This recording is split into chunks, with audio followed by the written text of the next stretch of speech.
Hey physios, welcome back my channel Believe in Therapy. I am Neha and today's we are discuss about third part of our neurological assessment जिसमें आज हम discuss करने वाले हैं sensory examinations के बारे में। तो सेंसरी एग्जामिनेशंस में क्या क्या एग्जामिन करते हो आप? अपने सेंसेशन को एग्जामिन करते हो, मीन्स जो पेशेंट है उसके सेंसेशन को एग्जामिन करोगे कि पेशेंट को सेंसेशन फील हो रहा है या नहीं, क्या सेंसेशन लॉस तो नहीं हो गए उसके। तो उसके लिए एग्जामिन करने के लिए आप डर्मेटॉम्स को एग्जामिन करते हो।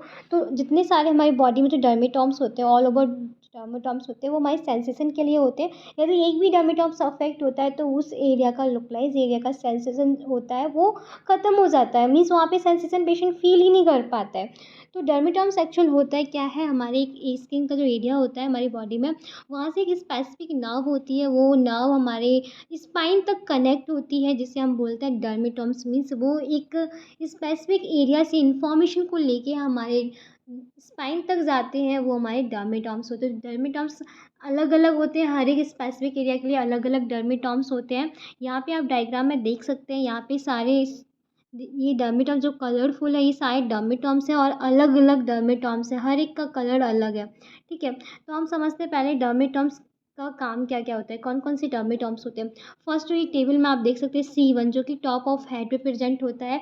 यदि टॉप ऑफ हेड पे आप ये एग्जामिन कर लेंगे, यहाँ पे सेंसेशन फील हो रहा है पेशेंट को, तो मीन्स उसका C1 डर्मेटॉम्स है वो ठीक है। यदि यहाँ पे सेंसेशन पेशेंट को फील नहीं हो पा रहा है तो मीन्स C1 जो डर्मेटॉम्स है वो अफेक्ट कर गया है, मीन्स वहाँ पे सेंसेशन लॉस हो गया है। तो C2 जो कि फेस के लिए होता है, C3 लेटरल नेक के लिए, C4 lower neck and top of a shoulder, and C5 shoulder to base of thumb and outside of arms, C6 front of a shoulder, down arm and thumb and back of your hand, C7 back of the shoulder, down back of arm into the back of a hand, C8 क्या होता है, little finger and wrist के लिए होता है, T1 inside elbow down to the wrist, L1 back and over toe enter, L2 back and anterior thigh to the knee, L3 back upper buttocks, anterior thigh and knee, inner lower leg। L4 होता है वो inner buttock, outer thigh, inside of a leg, dorsum of foot and big toe के लिए होता है।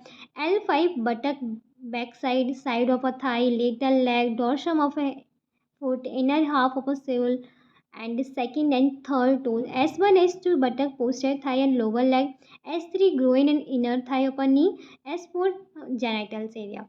Okay, तो यहाँ पे सारे ये डर्मेटॉम्स होते हैं जो कि सेंसेशन के लिए प्रेजेंट होते हैं। एक भी डर्मेटॉम्स अफेक्ट होता है तो उस एरिया का सेंसेशन है वो लॉस हो जाता है।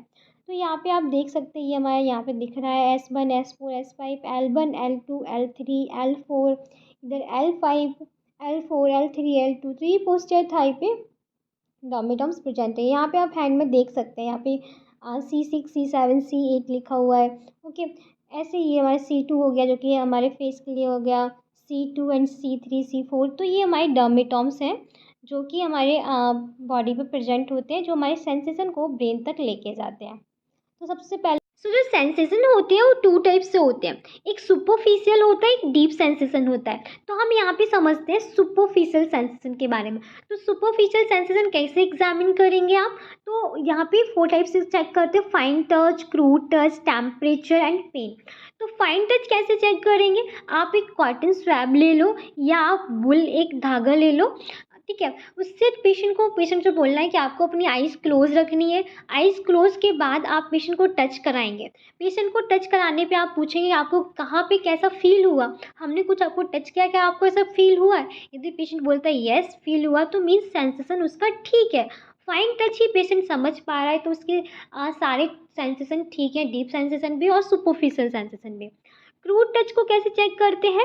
क्रूड टच को चेक करने के लिए आप यहाँ पे अपनी फिंगर और टिप योर फिंगर आप यूज़ करेंगे। पेशेंट को थोड़ा सा अपने हाथ से आप टच करेंगे और पेशेंट से पूछना कि कहाँ पे मैंने आपको टच किया। पेशेंट की क्लोज आइज रहेंगी और फिर पेशेंट आपको बताएगा कि यस हमें इस जगह आपने टच किया, तो सेंसेशन ठीक है। टेम्परेचर, आप टेम्परेचर चेक करने के लिए कि ये थर्मल सेंसेशन उसे आ रहे हैं या नहीं आ रहे हैं, तो यहाँ पे आप 2 टेस्ट ट्यूब ले सकते हैं, कोल्ड और हॉट वाटर की, और उसको पेशेंट को टच कराएंगे और डिफ्रेंशिएट पता कर पा रहा है पेशेंट या नहीं, और उसे थर्मल सेंसेशन है या नहीं वो पता करने के लिए हम इसका टेस्ट कराएंगे। पेन, पेशेंट को पेन फील हो रहा है या नहीं हो रहा है, तो इसलिए हम क्या करेंगे, शार्प ऑब्जेक्ट कोई ले सकते हैं, style injection like a needle, या पेन भी ले सकते हैं, हम उसे प्रिक करेंगे पेशेंट से और पूछेंगे कहाँ पे आपको पेन हुआ, यदि पेशेंट को पेन हो रहा है तो मीन्स सेंसेशन उसको ठीक है। अब हम समझते हैं डीप सेंसेशन के बारे में। डीप सेंसेशन जो कि बहुत ज़्यादा इम्पॉर्टेंट है। तो डीप सेंसेशन के लिए हम क्या क्या करने के लिए करते हैं? वाइब्रेशन, प्रेशर देते हैं, joint position sense and joint kinaesthetic sense. तो ये हमारी 4 टेक्निक्स होती है जिससे हम डीप सेंसेशन समझते हैं पेशेंट का। तो फर्स्ट है हमारा वाइब्रेशन। तो वाइब्रेशन में कैसे आप समझ पाएंगे? जैसा कि हमने लास्ट वीडियो में भी समझा था, जो हमारी क्रेनियल नर्व थी, वेस्टिबुलर नर्व, वेस्टिबुलर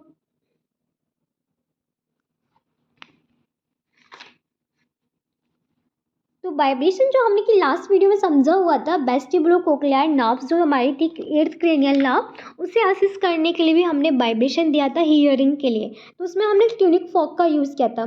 तो इस वाइब्रेशन को भी टेस्ट करने के लिए 128 हर्ट्ज का फ्रिक्वेंसी का एक ट्यूनिक फॉक लेंगे, उसका यूज़ करेंगे। ट्यूनिक फॉक को हम स्ट्राइक करेंगे अगेन से रबर फॉर्क पे या किसी भी हैवी ऑब्जेक्ट पे आप स्ट्राइक करेंगे एंड देन उसके बाद प्लेस करेंगे पेशेंट के कोई भी बोनी प्रोमिनेंस एरिया पे, और पेशेंट से पूछेंगे कि आप वाइब्रेशन फील कर पा रहे हैं या नहीं फील कर पा रहे। तो पेशेंट का रिस्पॉन्स क्या रहेगा? सेइंग टू द वाइब्रेटिंग और नॉन वाइब्रेटिंग। पेशेंट आपको बताएगा कि मैं वाइब्रेशन फील कर रहा हूँ या नहीं कर पा रहा हूँ। ठीक है, तो ये हो गया हमारा वाइब्रेशन। अब नेक्स्ट है joint position sense. Joint position sense में क्या होता है कि हम ये एग्जामिन करते हैं कि पोजीशन समझ पा रहा है पेशेंट या नहीं समझ पा रहा है। तो हम यहाँ पे क्या करेंगे? एज ए फिजियोथेरेपिस्ट आप क्या कराएंगे? मूव कराएंगे जॉइंट को, उसकी एक्सट्रीमिटी को मूवमेंट्स कराएंगे, पैसिवली मूवमेंट्स कराएंगे एक टेस्ट करने के लिए, आरओएम को टेस्ट करने के लिए। एंड देन क्या करेंगे? कुछ देर के लिए आप उस पोजीशन को होल्ड कर देंगे, स्टैटिक कर देंगे। होल्ड करने पे पेशेंट से आप पूछेंगे कि आपकी ये पोजीशन है वो कैसी पोजीशन है, आपका हैंड कहाँ जा रहा है, आपका जॉइंट किस पोजीशन में है, ये आप पेशेंट से पूछेंगे। और पेशेंट से पूछने के बाद आप कॉन्ट्रालेटरल जो अपोजिट हैंड है उसके बारे में भी पूछेंगे कि वो कौन सी पोजीशन में है। यदि पेशेंट आपको बता पा रहा है कि हमारा हैंड कौन सी पोजीशन में है, तो यस उसके मीन्स वो पोजीशन समझता है, मीन्स उसको सेंसेशन, डीप सेंसेशन फील होते हैं कि हमारा जॉइंट पोजीशन किस डायरेक्शन में जा रहा है, किधर मूवमेंट्स हो रहा है। ओके, अब नेक्स्ट है joint kinaesthetic sense, means awareness of a movements. Patient कितना अवेयर है अपने मूवमेंट्स को लेके, कितना वो समझ पा रहा है किस डायरेक्शन में मूवमेंट्स हो रहा है। और ये जो पेशेंट उसे देख के अगर दूसरे अपोजिट हैंड में कर पा रहा है तो मीन्स उसको अवेयरनेस है मूवमेंट्स के लिए। तो यहाँ पे हम क्या कराएंगे? पैसिवली मूवमेंट्स कराएंगे पेशेंट को। पैसिवली मूव द जॉइंट और extremity for a small ROM. And इस रिस्पॉन्स क्या मिलेगा? आप वर्बली पेशेंट से पूछेंगे किस डायरेक्शन में मूवमेंट्स हो रहा है, तो पेशेंट आपको बताएगा। एंड आप पेशेंट से बोलेंगे कि जैसा हमने सपोज राइट हैंड में हमने मूवमेंट्स कराया, तो आपको पेशेंट से बोलना है जैसा हमने राइट हैंड में मूवमेंट्स कराया है आपको वैसा ही सेम लेफ्ट हैंड में करना है। यदि पेशेंट कर पा रहा है तो मीन्स उसको अवेयरनेस है उसके मूवमेंट्स को लेके, मीन्स डीप सेंसेशन है, वो एकदम ठीक है, पेशेंट को सेंसेसिटी से लेके कोई भी प्रॉब्लम नहीं है। अब हम समझते हैं कॉर्टिकल सेंसेशन के बारे में। तो कॉर्टिकल सेंसेशन होता है, इसको चेक करने के लिए हम टेक्टाइल लोकलाइजेशन कराते हैं, 2 पॉइंट डिस्क्रिमिनेशन टेस्ट कराते हैं, स्टेरियोग्नोसिस कराते हैं। मीन्स इसमें हम क्या समझते हैं कि पेशेंट कितना परसीव कर पा रहा है सेंसेशन को, क्या वो आइडेंटिफाई कर पा रहा है कि कहाँ पे हमें टच हो रहा है या नहीं। तो कॉर्टिकल सेंसेशन में फर्स्ट जो है हमारा टेक्टाइल लोकलाइजेशन। तो टेक्टाइल लोकलाइजेशन को कैसे टेस्ट करेंगे? पेशेंट को बोलना है कि आपको अपनी आइज़ क्लोज रखनी है, पेशेंट क्लोज योर आइज़ रखेगा अपनी, एंड उसके बाद वहाँ पे आप टच करेंगे। टेक्टाइल लोकलाइजेशन में क्या होता है कि एग्जैक्ट पॉइंट होता है, एग्जैक्ट एरिया आपने कोई सोच लिया, उस पर आपको टच करना है या प्रिक करना है। जो भी फिजियोथेरेपिस्ट है वो टच करेगा या किसी पेन से हो गया उसने प्रिक किया। एंड उसके बाद आपको पेशेंट से बोलना है कि जैसा इस एरिया पे मैं टच किया था आप वैसे ही अपने उस एरिया पे टच करके दिखाओ। मैं जो भी एग्जैक्ट पॉइंट था वहाँ पे पेशेंट अपनी आइज़ क्लोज करके ही टच करेगा। तो इससे हमें क्या पता चलता है कि उसका डीप सेंसेशन मीन्स वो परसीव कर पा रहा है कॉर्टिकल सेंसेशन को। तो ask the patient to close your eyes, ये हमें इंस्ट्रक्शन देने हैं। And help to index finger point out the place where the examiner touch और प्रिक। जहाँ पे एग्जामिनर टच या प्रिक किया था वहीं पे पेशेंट को अपनी इंडेक्स फिंगर से टच करके बताना है। ओके, तो ये हो गया हमारा टेक्टाइल लोकलाइजेशन। अब नेक्स्ट है हमारे पास 2 पॉइंट डिस्क्रिमिनेशन।